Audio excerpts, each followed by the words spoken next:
In 8:7 to 8, he does this widening. It's not everyone, however, who has this knowledge, since some have become so accustomed to idols until now, think of the McMullen quote, they still think of the food they eat as food offered to an idol, and their conscience, being weak, here's we get the mention of weak, is defiled. So we've got the confident Corinthians who are all about their being able to go to the Rotary Club meeting or the festival and not interrupt their social life because of this new God that Paul has introduced to them. Then we've got these other folks for whom it is tempting to see the gods as present in the meal, and they are tempted. You might think of it as um, a person who's had problems with alcoholism and is in recovery, and you've got people who are wildly partying near them.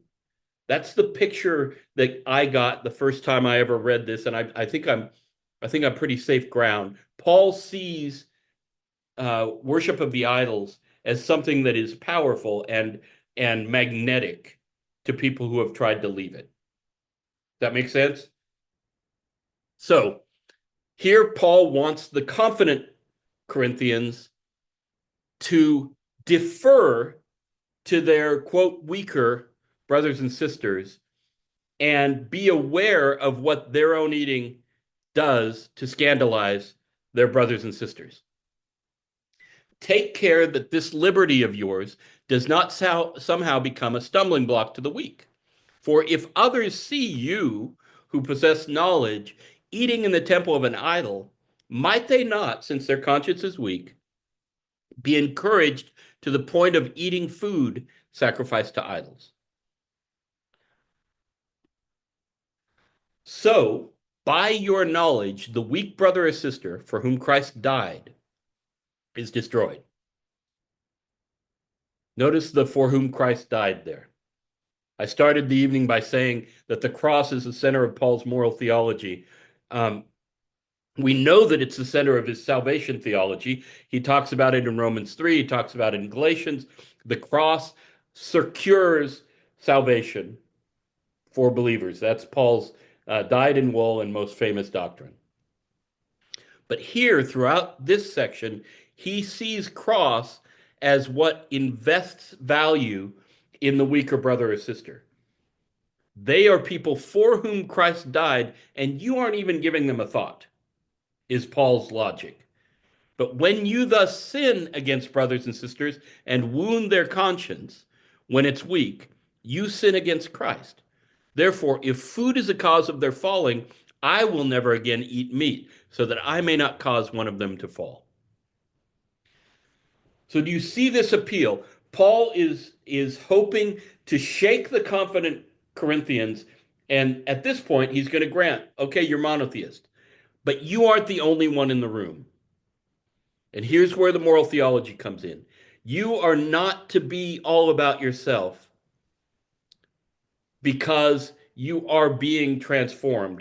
And here we're going to get a little later, Romans 12, 1 and 2. But the famous passage, I urge you, therefore, brothers and sisters, by the mercies of God, to present your bodies as a living and holy sacrifice acceptable to God, which is your spiritual worship. And then that famous passage, and do not be conformed to this world, but be transformed by the renewing of your minds, so that you may prove what the will of God is, what's good and acceptable and perfect. Famous passage 12, 1 and 2. The very next verse takes them into community life.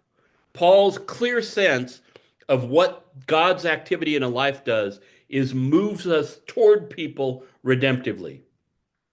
That the cross of Christ introduces us to God and to this transformation process that then invests value in others because Christ was crucified for them. Christ died for them.